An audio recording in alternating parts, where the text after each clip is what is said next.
তামিমের এক কথায় তোলপাড় গোটা ক্রিকেট পাড়া। তাকে দালাল বলায় পক্ষে বিপক্ষে ক্রিকেটার, দর্শকেরা। কাটার মাস্টার মুস্তাফিজকে আইপিএল থেকে যখন বাদ দেওয়া হলো তখন চুপ ছিলেন তামিম। তবে হঠাৎ করেই বাংলাদেশ যখন ভারতে বিশ্বকাপ খেলতে যাবে না বলে সিদ্ধান্ত জানায়, তখনই তামিমের বোধোদয় হলো বিসিবির উপার্জনের ৯০% আসে আইসিসি থেকে। সুতরাং বুঝে শুনে কথা বলা উচিত। আপনি যদি দেখেন যে আমাদের 90-95% কিন্তু ফাইন্যান্স কিন্তু আইসিসি থেকেই আসে। তামিমের এমন বাঁকা সুর ভালোভাবে নেয়নি নেটিজেনরা।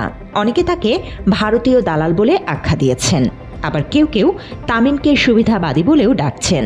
সামাজিক মাধ্যমে একটা পোস্ট ঘুরছে যেখানে দেখা যায় ২০২৪ সালের ৩রা আগস্ট শেখ হাসিনার সঙ্গে দেখা করতে গণভবনে যান তামিম। সেখানে তিনি প্রায় ৩ ঘন্টা ছিলেন। খান সাহেব, আমি আপনাকেই বলছি, আপনার নিজের ইগোতে লাগছিল, তখন বিশ্বকাপ খেলতে যান নাই। এখন পুরো দেশের ইগো, এখন দেশ কিভাবে যায় বলেন? বিসিবির বোর্ড পরিচালক নাজমুল তামিমকে দালাল বলে ক্ষমা চাইবেন না বলেও মন্তব্য করেছেন। যদিও তামিমের পাশে দাঁড়িয়েছেন অনেক ক্রিকেটাররা, এর জন্য তাদেরও ধুয়ে দিয়েছে নেটিজেনরা। আমি গতকালকে যে বক্তব্য দিয়েছি সেটা একান্তই আমার ব্যক্তিগত মতামত, এবং এর সাথে অনেকে ক্রিকেট বোর্ডকে জড়িত করে ফেলছেন। অনেকে বলছেন একজন পরিচালক হিসেবে আমি এই ধরনের কথা বলতে পারি কি পারি না। তো একজন পরিচালকের হওয়ার আগে কিন্তু আমি একজন সংগঠক বা আমি একজন ব্যক্তি মানুষ।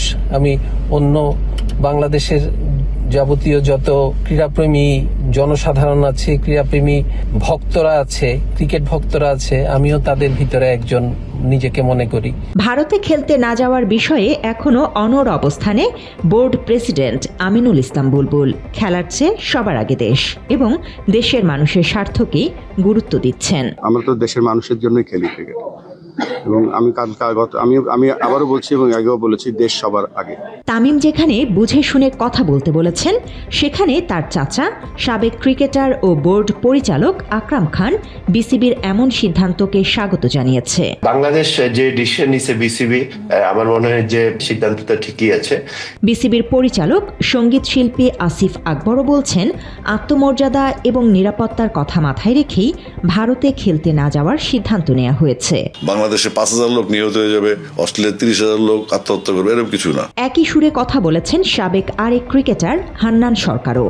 বিসিবির বেশ কয়েকজন বোর্ড পরিচালকও ভারতে না যাওয়ার পক্ষেই রায় দিচ্ছেন। আসলে ক্রিকেটার আরেকটু সম্মান আশা করি সবার কাছ থেকে।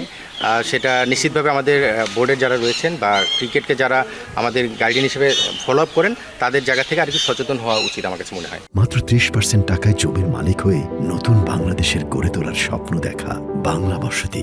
হঠাৎ করেই তামিমের এমনভাবে ইউটার্ন কেন? তিনি বলছেন, আইসিসি থেকে বাংলাদেশের বার্ষিক আয়ের ৯০% আসে। তবে ২০২২-২৩ ও ২৩-২৪ এই ২ অর্থ বছরে বিসিবি আইসিসি থেকে আয় করে ৩২.৭% এবং ৬৬.৭%। সব মিলে গড় করলে বিসিবির বার্ষিক আয় আইসিসি থেকে ৫০%। তাহলে কেন আইসিসির পক্ষে কথা বললেন এই ক্রিকেটার? যেখানে মুস্তাফিজকে নিরাপত্তা দিতে ব্যর্থ বিসিসিআই, সেখানে পুরো দল গেলে কি অবস্থা হবে সেটা কি বোধোদয় হয়নি তামিমের? তবে মাঝে মধ্যে তামিমের এমন পরিবর্তন আগেও দেখেছে বাংলাদেশের মানুষ। ২০১৩ সালে হঠাৎই আফগানিস্তান সিরিজ চলাকালে ঘোষণা দেন বাংলাদেশের জার্সিটা খুলে রাখছেন তিনি। ওয়ানডে বিশ্বকাপের কয়েক মাস আগে তার এমন সিদ্ধান্তে হতবাক হয়ে পড়ে গোটা ক্রিকেট অঙ্গন। সেই দিন তার চোখের পানি অন্যদেরও চোখে এনেছে জল। I am retiring from international cricket, affecting right now. I thought this is the right time. Take a side and retire from international cricket. সেই সময় তামিমকে দলে ফেরানোর সর্বোচ্চ চেষ্টা করে সবাই। তামিম কারোর সাথেই যোগাযোগ করেনি। শেষ পর্যন্ত সাবেক ক্রিকেটার মাশরাফি বিন মর্তুজার কথায় শেখ হাসিনার সাথে দেখা করার পর আবারও ক্রিকেটে অবসর ভেঙে ফেরেন তিনি। এরপর শুরু হয় আরও এক নাটক। ভারতে অনুষ্ঠেয় বিশ্বকাপ দলে জায়গা পাননি বাংলাদেশ দলের সাবেক অধিনায়ক তামিম ইকবাল। বোর্ড থেকে তাকে দলে না নেয়ার বিষয়ে তার কোমরের ইনজুরির কথা জানানো হয়েছে। সে সময় তামিম এক ভিডিও বার্তায় বিশ্বকাপ দল থেকে বাদ পড়ার কারণ হিসেবে বলেন ইনজুরি নয়, তাকে বিশ্বকাপের প্রথম ম্যাচ খেলতে নিষেধ করা হয়েছিল, কিংবা তিনি যদি প্রথম ম্যাচে খেলেন তাহলে তাকে ওপেনিংয়ের পরিবর্তে নিচের দিকে খেলতে বলা হয়। সেই কথায় রাজি হননি বলেই তাকে বিশ্বকাপ দল থেকে বাদ পড়তে হয়েছে। সে সময় বোর্ডের একজন পরিচালক তাকে ফোন করে এসব কথা বলেছেন। এর জেরেই তিনি বিশ্বকাপ দল থেকে বাদ পড়েছেন। একই সাথে বোর্ডের নানা পদক্ষেপের তীব্র সমালোচনা করে বলেন তাকে যেন কেউ ভুলে না যায়। আমার জন্য দোয়া করবেন, আর একটাই রিকোয়েস্ট করব, সবাইকে আমাকে মনে রাখেন, মানে ভুলে যান না সবাই। সে সময় তামিমের এই টালবাহানায় নানা সমস্যায় পড়তে হয় ক্রিকেট বোর্ডকে, যার প্রভাব পড়ে খেলার মাঠে। ভারত বিশ্বকাপ থেকে মাত্র 2টি জয় নিয়ে ফেরা, বিশেষ করে নেদারল্যান্ডসের কাছেও হার। বাংলাদেশের ক্রিকেট প্রেমী মানুষের সহ্য ক্ষমতা এত বেশি হয়ে যায়নি যে তারা এই সবই মেনে নিতে পারবেন। বাজে খেলে সমালোচনার তীর বিদ্ধ হয়েছেন ক্রিকেটার, কোচ, নির্বাচক থেকে শুরু করে বিসিবির কর্মকর্তারাও, যার জন্য তদন্ত কমিটি গঠন হয়, যেখানে 3 মাস আগের ঘটনা যে মাঠে খেলার প্রভাব পড়েছে কিনা সেটাও যাচাই করে।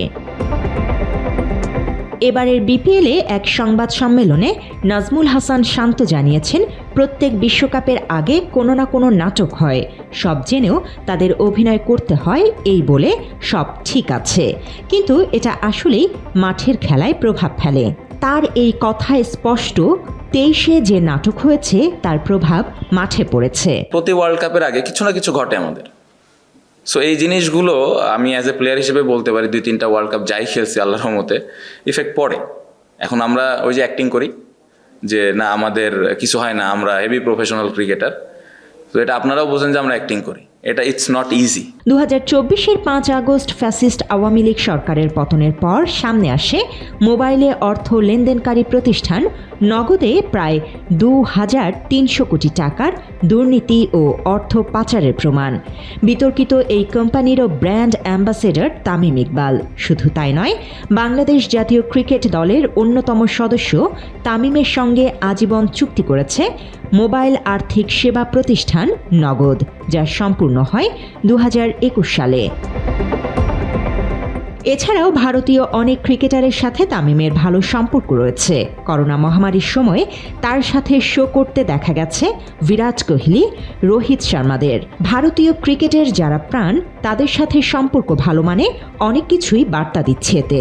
তাই হয়তো সব দিক বিবেচনা করে ভারতের পক্ষে অবস্থান নিয়েছেন তামিম, এমন কথাও ঘুরপাক খাচ্ছে সামাজিক মাধ্যমে। সাধারণ মানুষও এ নিয়ে জানিয়েছে প্রতিক্রিয়া। News desk, Bangla addition.